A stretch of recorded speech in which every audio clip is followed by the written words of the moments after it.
Welcome back, dudettes and dudes. I should say dudettes and dudes because really my audience is predominantly female, so I always do dudes and dudettes. Maybe I need to change that around. I'll have to think about that. Anyway, welcome back to The Anxious Truth. This is episode 111, 111. I don't know if that's any sort of special significance. For those of you that like to post pictures on Instagram of your clock or your watch when it says 1111, there you go. Episode 111. Maybe this is a lucky one for you. Today, we're going to talk about the idea that there is only really one fear, one. And I know this is going to sound crazy to a lot of you, but it's a topic that came up in discussion with my friend Layla at Lettered Cottage, at Lettered Cottage on Instagram. Layla's awesome. And it came up that there is only one fear. And it appeared to be very impactful for my friend Layla, and it changed a lot of things to hear me say that. So I said, okay, well, there you go. Here's a topic. Before we get into it, just a little bit of shameless self-promotion, and that would be for my new book. It's called The Anxious Truth, just like the podcast. You can find it at theanxioustruth.com/recovery guide. Essentially, 400 pages or so printed. There's a Kindle version, there's a print version, and it's everything you've ever heard me say on a podcast episode or on social media in some way, except in much greater detail and organized in a logical sequence, like taking a course or a class in recovering from an anxiety disorder. That book started being written back in 1986. I just didn't know it, my very first panic attack. So this is 30-something years of my life experiences, 10 years of, writing online, blogging, helping others, 5 years of a podcast, and a year of actual writing and editing. I'm immensely proud of the book, and the feedback that I'm getting from the people that are reading it is really amazing. It's incredibly inspiring and encouraging to me to know that I think I wrote something that is truly helpful. So take a second, go to theanxioustruth.com/recovery guide. If you're looking for a class in how to recover from your anxiety disorder, that would be a good place to start. Okay, that's enough of that. You guys know that I suck at that. That is extremely uncomfortable for me to do, so I'm glad it's over. All right, let's get into the episode 111, one fear. There's only one fear. Let's talk about this. You may, as you go down the road and you develop something like panic disorder or agoraphobia, if you look at your history with this disorder, you can see a clear sequence of events. It usually starts with the first panic attack or the first occurrence of high anxiety waves, spikes, repeated episodes. And it leads to associating those episodes or panic, high anxiety, with more and more parts of your life.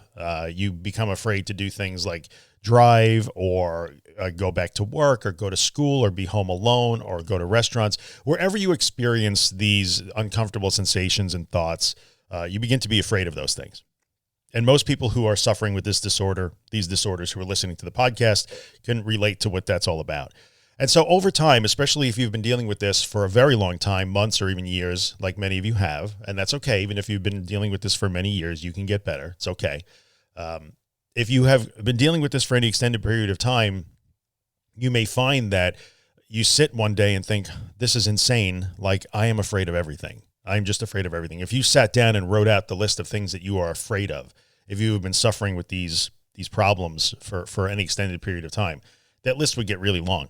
I know my list would have included a very large number of things, including temperature changes, lighting changes, loud noises, any sort of change in state in my body, any sort of twinge, twitch, tickle, pain, whatever in my body was a panic or anxiety trigger.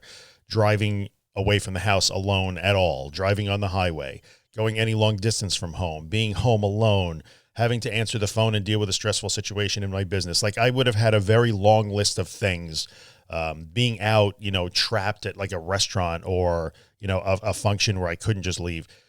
My list would be very long. And my guess is that if you've been dealing with this for any extended period of time, you would find that your list is very long also. And you probably have the feeling like you've become afraid of pretty much everything in the world, which can be incredibly disheartening. And we'll get to that. Because in my conversations with my friend Layla, it was interesting to hear her talk about how that long list of her fears really snowballed into some other issues. And we're going to address that because I'm guessing that it's true for a lot of people.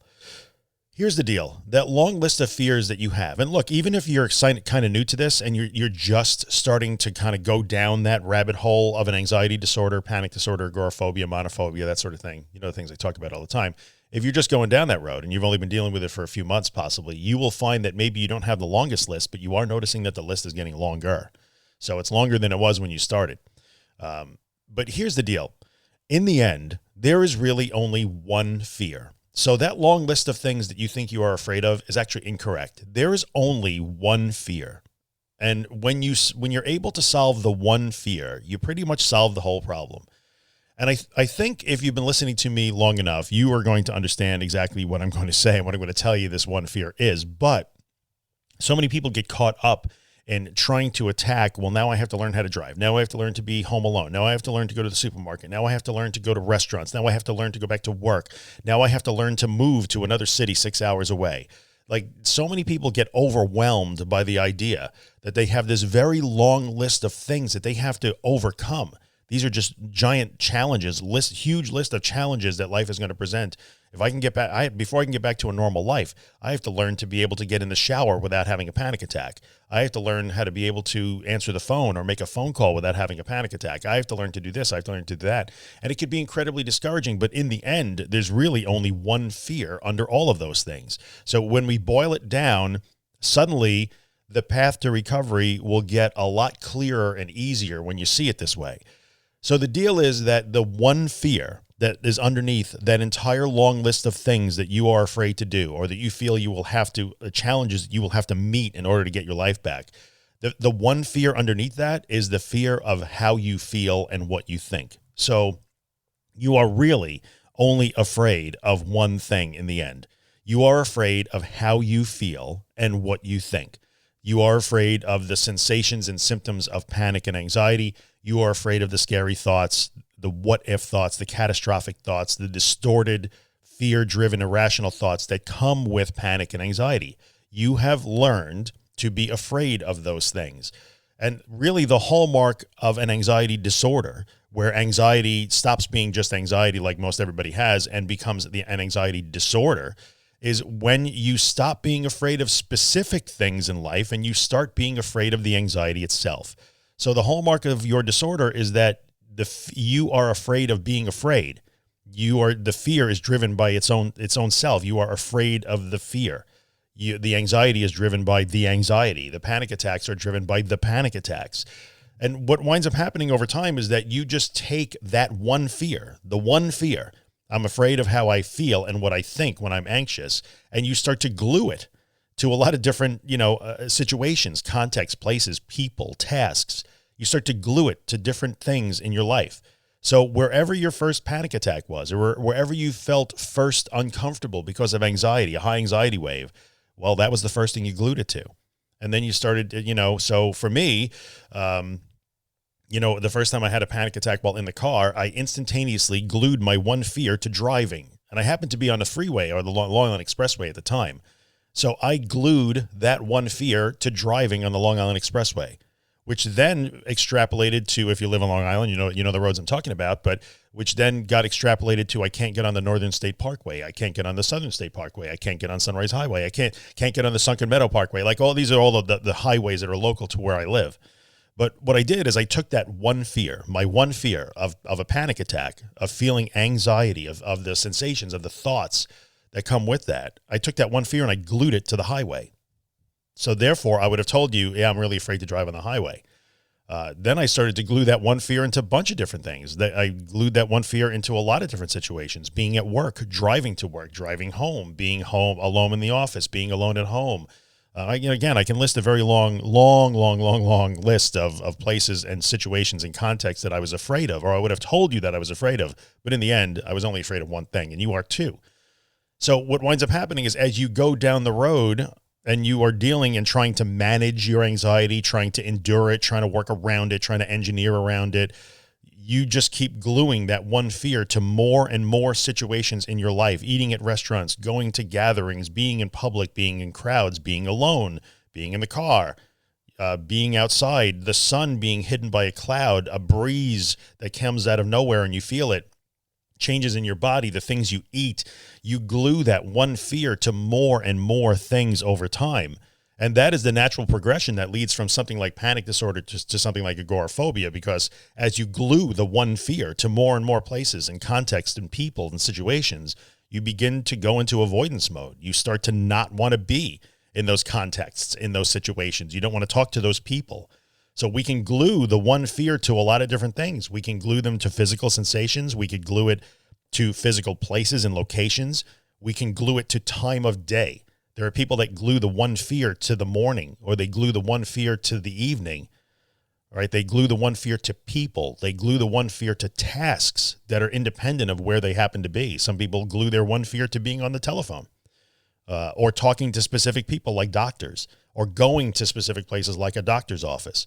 So it's possible to glue that fear, to associate that one fear with just about any context, person, task, or situation you can imagine in life. It's possible to do that, and we do. We do. And that's what leads us to, at some point, throw our hands up and say, I don't know what to do. I'm afraid of everything. I'm afraid of just everything in the world. And you're not. In the end, you're not afraid of everything in the world. You're afraid of the one fear. You are afraid of how you feel and what you think when you experience high anxiety and panic. That's all you are afraid of. And that's really good news in the end, because it means that you don't have to solve 45 different problems. You don't have to meet, 60 different challenges or 22 different challenges in order to get your life back. You have to meet one challenge, and you can learn to meet that challenge in all those different contexts. So those different situations, contexts, people that you have to deal with, those are all opportunities to unlearn the one fear. So you're not learning how to go to the supermarket. You're never learning how to go to the supermarket. And you guys have heard me talk about this. We talk about exposure, and we talk about what the purpose of exposure really is. I say all the time, you're never learning to drive. You're never learning to go to the supermarket. You're not learning to be home alone. You're learning how to relate in a new way to those sensations and thoughts that come along with anxiety and panic. You're learning to not be afraid of them, always. So no matter what you're dealing with, it's never the task. That's why it's never a failure. Oh, I wanted to drive for 10 miles. I only drove for 8 miles. I failed. No, that's not true. The driving was beside the point, really. The driving was only a mechanism to bring you face to face with the one fear. So all of the exposures that I talk about, when we talk about exposure and how effective it is, it's never about the tasks, never. It's never about the specific things that people do. Those things that people do, the driving, the staying home alone, the walking around the block, whatever it happens to be. And I'm going to address, by the way, I'm going to address health anxiety and GAD in a second here, so I'm not forgetting you guys. But all of those things that people do, all the exposures, the stuff that I used to have to do, the driving, the staying home alone, the going to the office by myself in the middle of the night, those things, those were only tools to bring me face to face with the one fear. So my situation was no different than anyone else's, although it may have felt unique to me from time to time, and your situation probably feels unique to you from time to time. The fact that there is only one fear underneath it all means that we are all essentially the same in this disorder. So maybe I had to drive, whereas you had to learn to eat new foods, but in the end, we are doing the same exact work. We are finding ways to come face to face with the one fear, and we're learning to not be afraid. So that's always the goal. So I want you to take heart in knowing that the one fear concept is actually gives you a much clearer path to recovery, to having a normal life, to getting your life back, to being who you used to be, that you so desperately want to be. Right? One fear is a whole lot easier to conceptualize and tackle than what you think is 45 different things that you're afraid of in life. Right? Much easier when you see it that way. Like a lot of the complexity of recovery begins to melt away when you understand, like, oh, goodness, like everything I'm doing here revolves around the one fear. Excellent. I can frame that. I can focus on that. I can do that. So you start to not care what activity you're engaging in. You start to focus more on like, oh, I'm attacking the one fear. That's what I'm doing. I'm learning a new relationship with anxiety and fear. I'm learning not to be afraid of my own body and mind. It doesn't matter how I'm doing it or where I'm doing it or when I'm doing it. That's what I'm doing. There's tremendous power in that. There's tremendous simplicity in that. There's a direction in that. There's less confusion in that. The one fear will literally shed so much of the burden that you have been carrying on your shoulders. Like it's heavy. Every time you glue that fear to another thing, your burden gets heavier and seems more insurmountable, so much more complex. But it isn't. It's the same thing, just repeated in multiple places. You're just taking the same, it's like a sticky note. Let's say, you think you have a collection of 150 different sticky notes, but that's curiously, when you look at the sticky notes, they all have the same thing written on them. They always have the same thing. So you have 150 sticky notes and you keep putting them everywhere. You stick them on everything in life and you think, well, this is getting incredibly chaotic. How am I going to manage these 150 different yellow sticky notes? But when you stop and look, every sticky note has the same thing written on it. They're the same note. You just keep repeating it over and over. So this is super important. Now, let's take a second and talk about how this plays into things like general anxiety and health anxiety. I'm going to try and start to address these things a little bit more in the podcast, because I know that, a lot of you guys are listening and you have those problems, and I have to keep reminding everybody that in the case of health anxiety, you always have to flip at 180 degrees. So same situation, you really only have the one fear. Let's talk about health anxiety for a second. There's still only one fear underneath that. And that fear is you are not so much afraid of how you feel. You are afraid of death in the end. You are afraid of something that will injure you, damage you, or incapacitate you. There's still only one fear underneath that. And so the anxiety and the panic that pops up along that for people with health anxiety isn't necessarily the problem. I mean, it is. Nobody wants to panic, but really and truly, people that suffer from true health anxiety understand that when they are panicking because they are afraid. They have gone down the rabbit hole of thinking like, oh, my shoulder hurts, so that might mean something. I might be in danger. So understand that all of those things, if you are dealing with health anxiety, you can make a long list of things that you are afraid of also. I'm afraid of cancer. I'm afraid of this disease. I'm afraid of malaria. I'm afraid of COVID-19. I'm afraid of AIDS. I'm afraid of leukemia. You can think of all the things. I'm afraid of getting the cold. I'm afraid of vomiting. I have emetophobia. Like, in the end, you can deconstruct all of that fear into one thing. I'm afraid of some sort of physical harm coming to me. In the case of emetophobia, it's slightly modified. It's that you're attaching, the act of being sick to your stomach to either an actual real physical danger or just the unpleasantry enough, like just being an unpleasant situation is your fear. There's only one fear. I don't want to feel that. Now, in the case of generalized anxiety, people who are just generally anxious all day long, like, in the end, same situation. You are looking and saying, no matter what context I put myself in, I have these feelings that I don't like. I have I'm upset. I'm on edge. I'm anxious all day long. It's no matter where I go, I don't have a safe place. I don't have a place where I can escape from it. But in the end, what has wound up happening is that it's the feeling itself. It is the thoughts themselves. And people that suffer with generalized anxiety start to get really confused because they just feel like, I don't even have to make a list, just everything. What am I afraid of? Everything. I don't have a list, like everything. I'm afraid of having my eyes open and be awake, because when I'm awake, I feel this thing. But do you see what that is? Like, I feel this thing. Everywhere I go, I feel this thing. Yes, so your one fear is the thing. So there's really no difference. In health anxiety, it's a slightly different situation because your one fear is a specific health outcome or physical harm or impairment outcome. And your job is to learn to sit quietly and be afraid of that, and learn that, like, well, if I don't try and save myself by calling a doctor or Googling or telling everybody how I feel or asking for reassurance and checking, I'm still okay. Whereas with somebody who's dealing with panic disorder or agoraphobia has to say, well, I need to go into situations, so I have to actively seek out things that will bring me face to face with my one fear. If you have health anxiety, you are not doing the things that try and save you from the one fear. So it's a little bit different, 180 degrees out of phase. And if you're dealing with generalized anxiety disorder, you're just facing your one fear all day long. You don't have to do anything specific to bring it up. You don't have to learn to do or not do anything. It's just there the minute you open your eyes. So the one fear is just there. And you glued the one fear to just being conscious. And so your job also is to just learn that it has nothing. You don't have this multi-headed dragon to slay. You only have one. We could talk for episode after episode about generalized anxiety disorder, but I just want you guys to understand, if you're dealing with GAD and you're just generally anxious all day long, maybe panic attacks aren't a problem. You just got that general anxiety that never leaves you. Same thing. It's one fear. You're not afraid of the whole world. You're afraid of one thing. You don't like feeling that way, and you want it gone right now.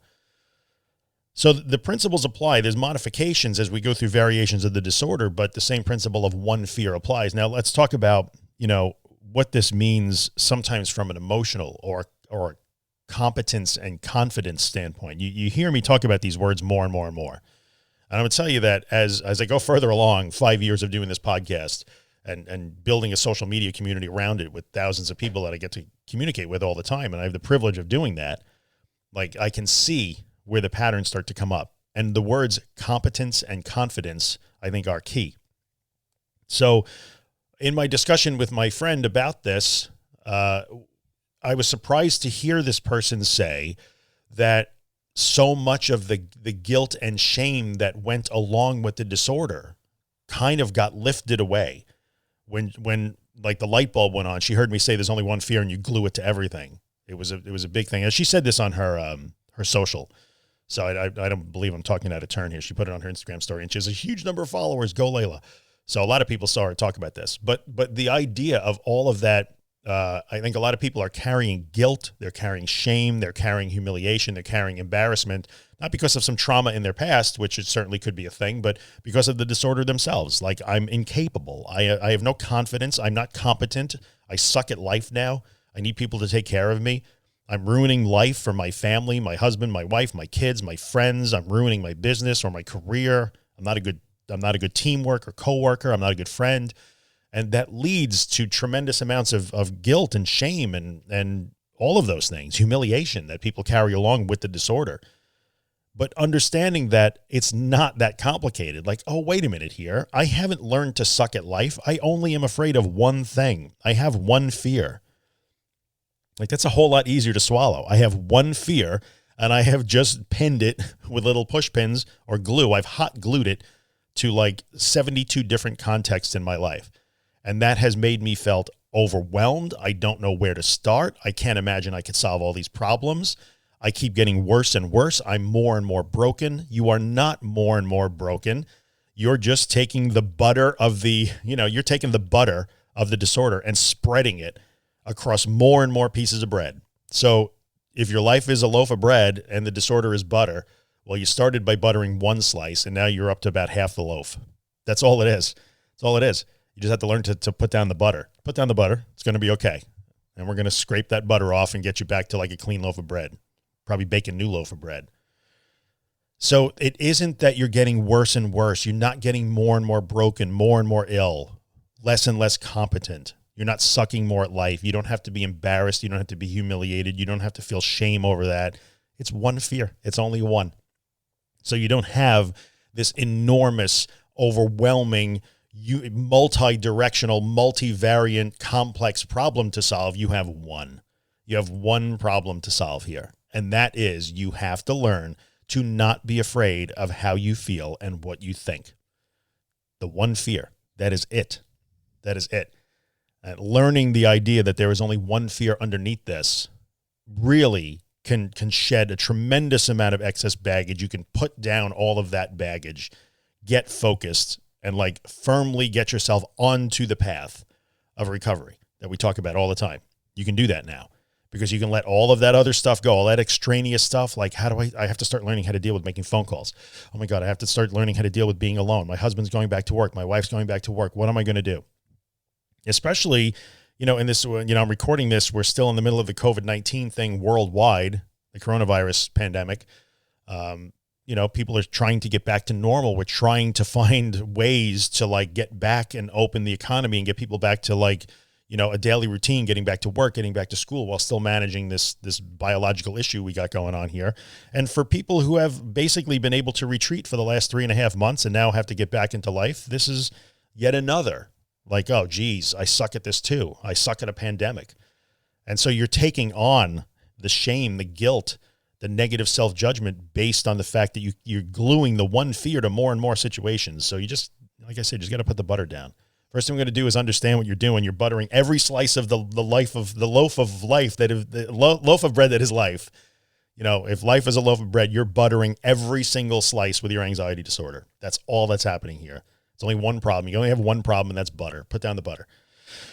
So that is the one fear. The one fear that is underneath all of your long list of fears that you think is growing, that you think, geez, I started being afraid of one thing. Now I'm afraid of so many. I'm just afraid of life in general. The one fear applies to health anxiety. It applies to, generalized anxiety, all of those things. The one fear is something that you should spend a little bit of time thinking about and really look in the mirror and say, oh, yeah. Here's the bad thing about one fear, by the way. So we're gonna talk about the one bad thing about the one fear concept. Then we're gonna talk about what you do with one fear, right? So we're gonna spend a few minutes on that before we wrap it up. So the bad thing about the one fear, it frees you of all of the complexity of recovery. That's a good thing. Here's the bad thing. It puts you face to face with the thing that you fear.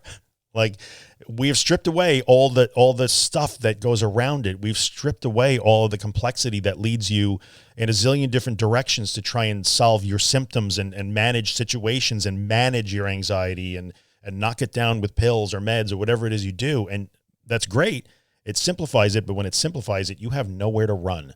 You are now face to face with the reality that there is one fear and you must go at it now. And for a lot of people, while it's freeing and makes them feel much lighter to know that this problem is much more simple and not nearly as complex and overwhelming, it can also be a little terrifying. I want to acknowledge that and understand that that's true. When you get to the point in the beginning of your recovery journey where you understand, this crackpot on the internet that I hear on this podcast, this guy I see on Facebook and Instagram, like this crazy dude, like he keeps talking about this stuff. I hear it. It sounds so logical. And one day you wake up and you discover like, oh crap, he's right. And I am face to face with this thing that I fear so much. And there's only one direction for me to go. And that's right at it. That is a hard realization to come to. I must acknowledge that it is difficult, but recovery is difficult. The difficult does not mean impossible. It means that it's hard. Doesn't mean that it's dangerous. It means that it's hard. So if you're cringing a little listening to this and saying, well, this makes so much more sense, but oh no, that means I have to do the things and you're feeling anxiety over that. I want you to always remember that I'm never talking about doing dangerous things, only hard things. I'm never talking about doing impossible things, only hard things. And you can do hard things. And I have to give full credit to Kimberly Quinlan, who, her Instagram feed, which is terrific. If you don't follow Kimberly, you should. She's an OCD specialist and she's really good, but her feed is loaded with today is a good day to do hard things. And I love when she posts that stuff because that's reality. So let's talk about for just a minute or two, because we're going to hit almost the 30-minute mark. Just for a minute or two. Now, what do we do with one fear? Now we know. Excellent. Thanks, Drew. I appreciate it. Now I know I only have one fear. What the hell do I do with that? Well, we talk all the time about making a plan, making a recovery plan, building your fear ladder, planning your exposures, getting them into it all the time. I mean, I wrote 400 pages, half of which are all about that in the book that I just put out. But you can go back. You don't have to buy the book. You can go back and listen to all the podcasts. You're going to hear me talk about these things. Like, now here is what I am afraid of. So now we have to build a plan that sends you directly into that fear in a systematic, incremental, planned, consistent way. That's what you do with the one fear. You pick all the things that trigger the one fear. You put them into categories, short-term things, mid-range things, long-term things. Then you rank those, which one is from the easiest to the hardest to do, and then you just start tackling the list. Like, I wrote extensively about that on my website, theanxioustruth.com/downloads. You can download a PDF that I made that goes along with the book that can help you start to make this recovery plan, build your goals list and your fear ladder. So what you do with the one fear is, now that you recognize it, what you do next is you start to make a plan for attacking it and unlearning the one fear, unmasking it as real but baseless, which is the very first thing I said in a podcast, 5 years ago and 111 episodes ago. You have to learn that the fear is real. However, the basis for it is not. The fear is real. The danger is not. So now that you know the one fear, you can make a plan that helps you learn that through experience, always through experience. You can read, we can discuss, you can post in the Facebook group, we can do Instagram lives and all that stuff. But in the end, now that you know the one fear, your job is to start to make a plan on how you're going to deal in that uncomfortable, difficult way, but oh so rewarding way with your one fear. So that's what you do with it. So that is the facts, the good, the bad, the ugly, the nuances of the one fear. You are not afraid of everything in the world. You only have one fear, how you feel and what you think. And when you solve that one fear, suddenly everything gets easier. So if you want to know how you can possibly manage moving from one city to another, 200 miles away, 1,000 miles away, you want to get better at doing a 1,000-mile house move, get better at walking around the block that you live on today. That's what you do. You tackle the one fear at the smallest level. And every time you tackle it at a small level, the levels above that get a little bit easier to tackle. I promise. When you start to solve the one fear in one context, things get better in all the other contexts. They don't instantly get solved, but it becomes much easier. The hardest thing you will do are the smallest exposures. I'm going to repeat that. The hardest things you will do are the first smallest exposures. They really are. But when you can go and sit on your front steps for that 5 minutes when you're terrified and you just want to run back to your bedroom, doing that will make it easier to go to the shopping mall in a month or 2 months or however long it takes you to do that. Sitting on your front step, being home alone for those first 5 minutes, eating that new food that you're certain is going to kill you the first time you eat, whatever that is, that you've been avoiding for the last 5 years because somehow you thought it was going to kill you. The first time you eat that food, you are building a flight to Europe or a vacation or a career change or a move to another city or starting a family. So when you tackle the one fear in one context, the other contexts get easier. That's the really good news about the one fear. Okay, folks, I think I've pretty much said enough. I don't think I have to say much more about the one fear. As always, if you'd like the full show notes for this episode, you can go to theanxioustruth.com/111. That's theanxioustruth.com/111. That'll get you the full show notes for the episode.